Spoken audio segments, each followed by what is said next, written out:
now that we are finished with my talk, you were mentioning about Italian bonds and investing into Italy and the change for government. Now, before you start, Mauro, I was reading Mario Draghi, who is the former ECB president, chairman. Now, the talk of the town is that Italian people have asked him to come up with a new government for Italy. How true is that? And what is your particular opinion on that particular motion as an Italian citizen?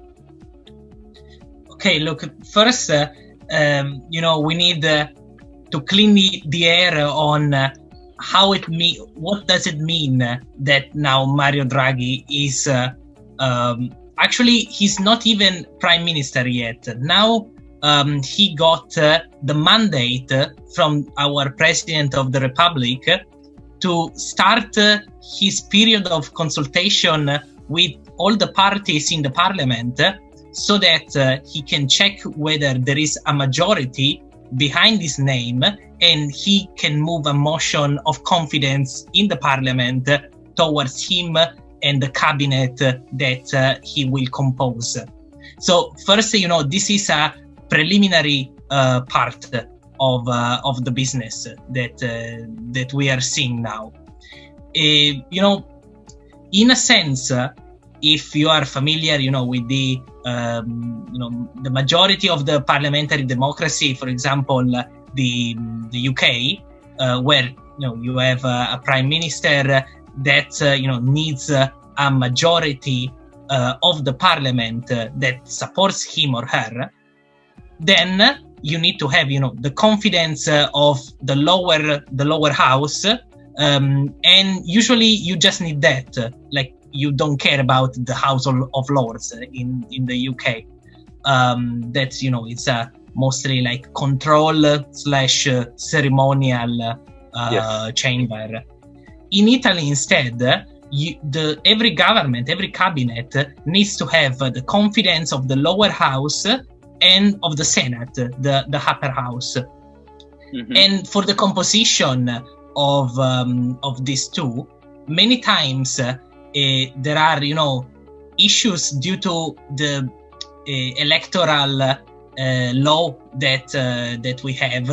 Like now we don't need to go into the technicalities, for which we never have a clear majority saying, okay, this party got more than half of the seats in both chambers.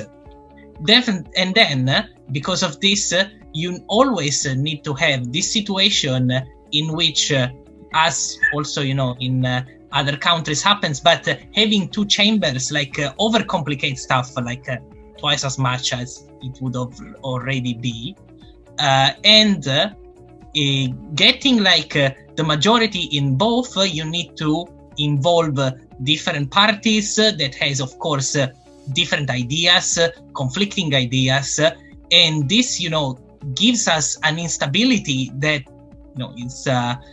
is probably unique worldwide. We change a cabinet basically every year. That is the average from the aftermath of the World War II. They tried to change it many times, but eventually this never happened.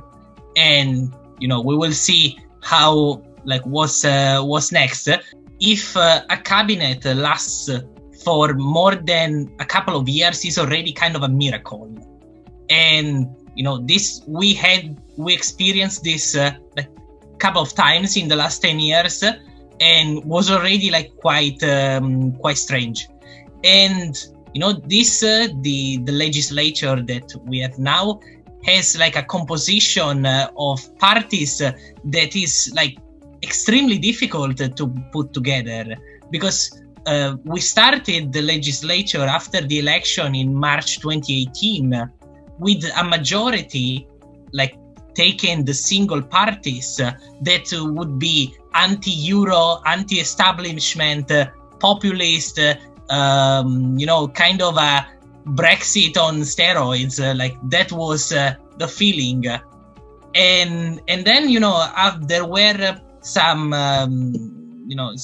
there were some conflicts in how the first cabinet started, they carry on for a while.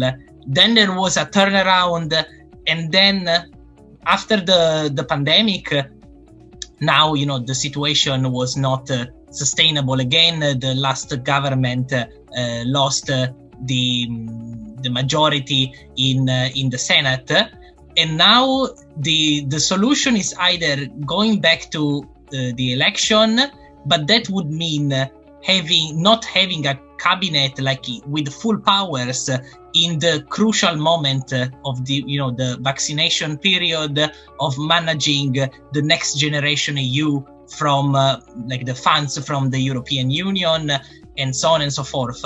So our president at that point asked Mario Draghi to come to the Quirinale and see if there is the chance to get a majority of the MPs to start a new cabinet that can lead the transition in this critical moment to manage the next generation EU funds that will come from the European Union, from the point of view of managing the vaccinations, which is like quite critical and is going quite slow.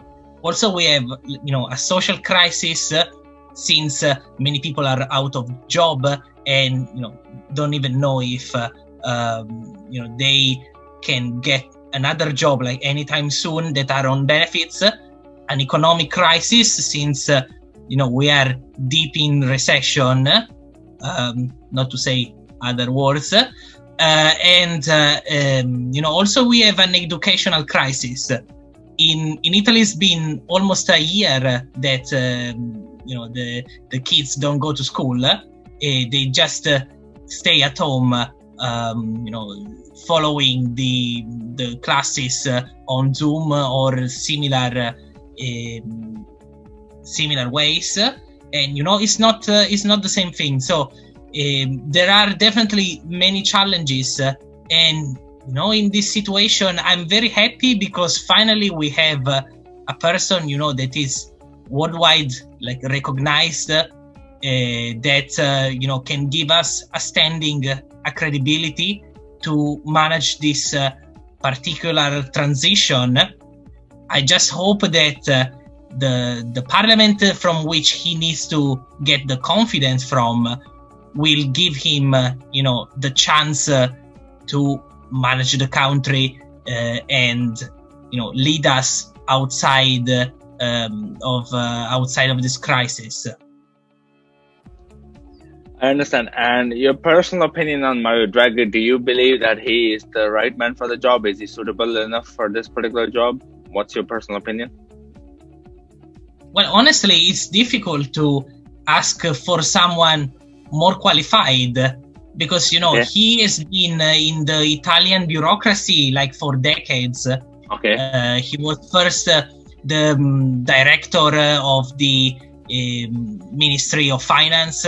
Then he was the governor of the Italian Central Bank. Then he got the nomination for the European Central Bank. He managed it in the 8 years that were, crucial after the financial crisis of 2008. There was a moment in which, there was the doubt if Greece would have left. He basically saved the euro with all his actions that were quite borderline with the mandate of the treaties that regulates the European Central Bank. And is at this point I don't see many alternatives.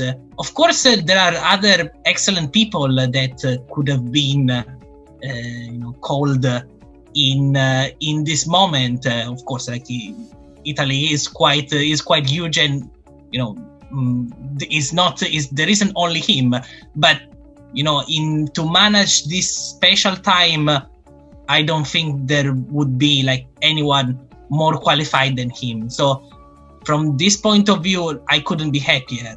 Right. The thing is that we just need to check if he can do, if he can carry out all the reforms that are needed.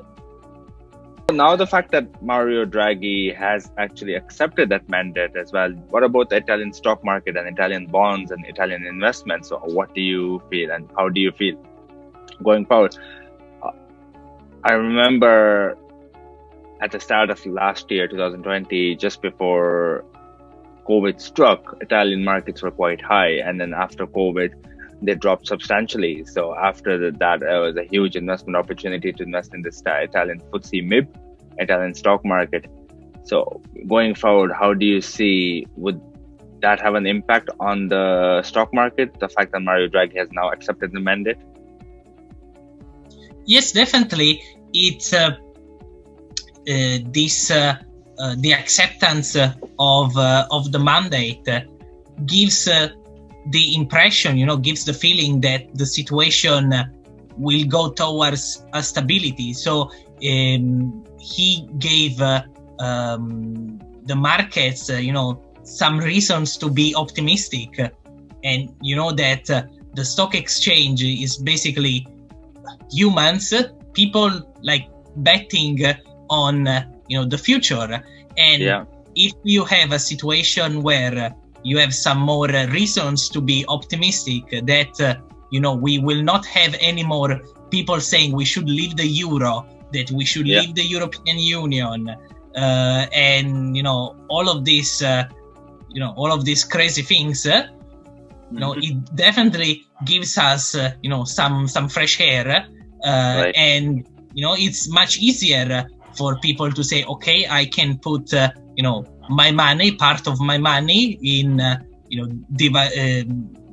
in doing my diversification, also in Italy, and also the spread between the German bonds and the Italian bonds dropped to basically 100 points now, which is like a level that we didn't see like from in a while, and that is also an important signal.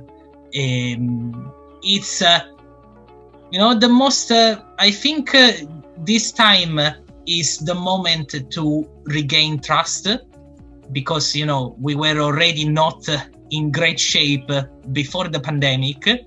Then the pandemic put Italy in serious troubles. Luckily, we are in the euro.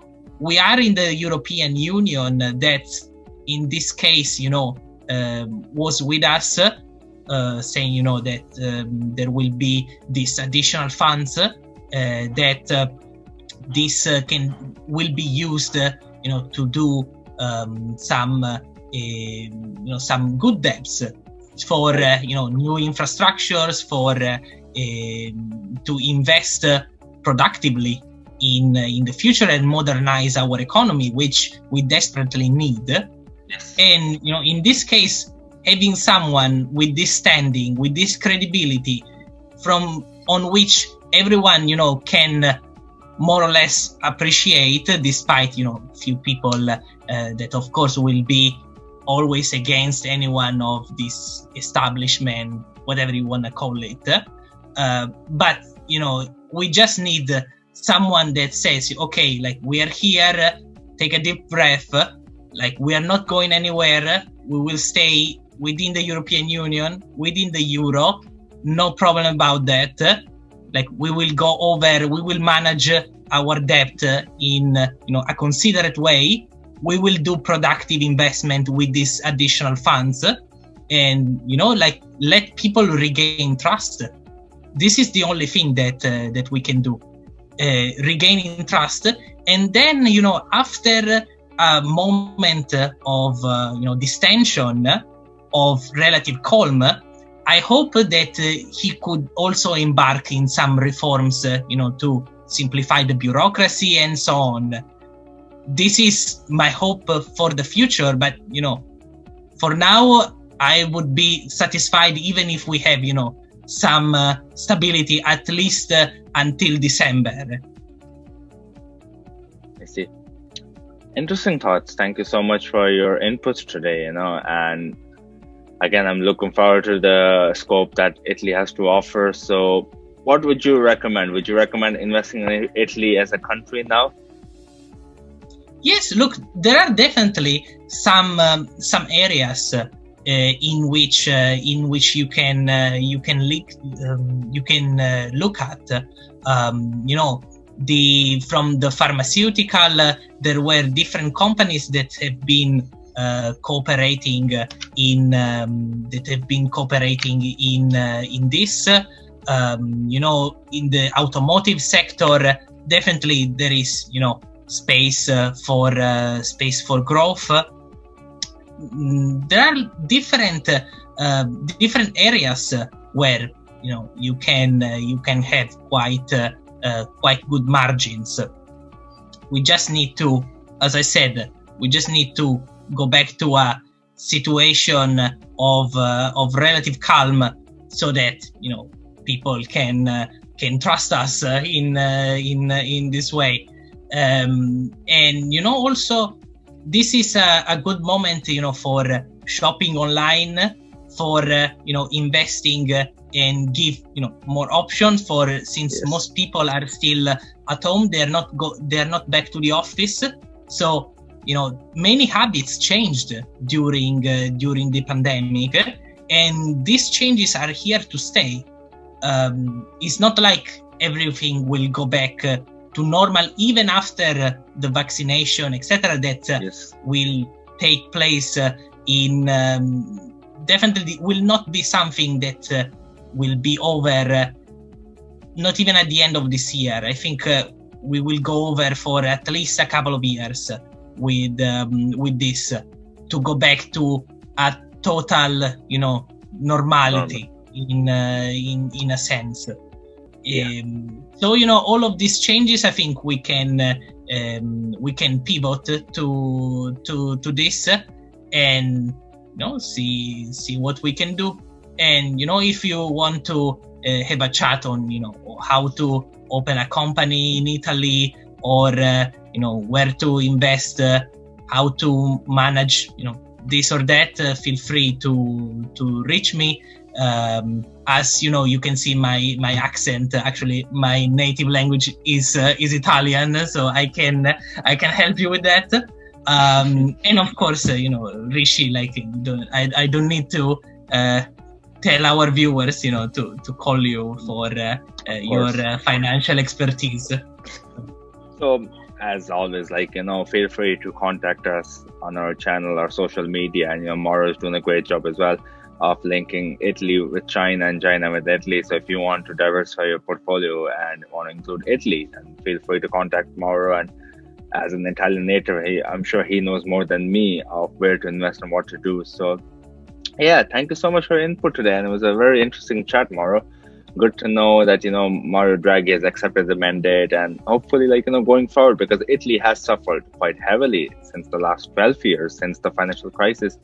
And personally, Italy would be one of my favorite countries in Europe to travel to. I've been to Italy twice, and personally, I like Italy as a country to visit. And the fact that to see it cripple economically, it's sad. It pains me to see in such a way. And I feel for the small to medium enterprises in Italy. For example, in the US, the coffee culture would be like Starbucks and all your big Gloria Jean's coffee, or in Canada will be your Tim Hortons or whatever. But whereas in Italy, it's small little cafes, and you feel for them because the coffee is so good, and you feel for those businesses. And unfortunately, it's those businesses, your Gucci's, your Prada, and Ferraris and all them, they are not impacted. It's your small businesses which are impacted heavily because of Corona, because of COVID in Italy. And hopefully, we'll see a huge economic prosperous growth for Italy going forward in the future.